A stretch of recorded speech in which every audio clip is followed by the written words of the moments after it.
Первое место Евр, Хангаласский улус.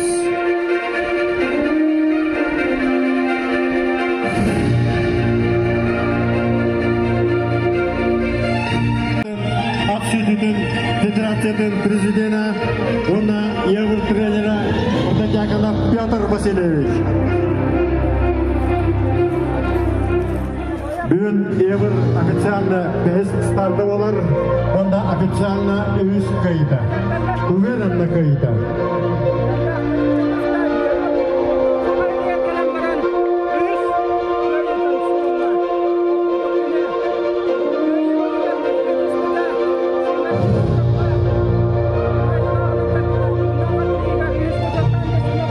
Еврга охонаны кадамдандар Александр Егорович Кричкин, Саха Республикатын Контракт Металл акционерное общество генеральный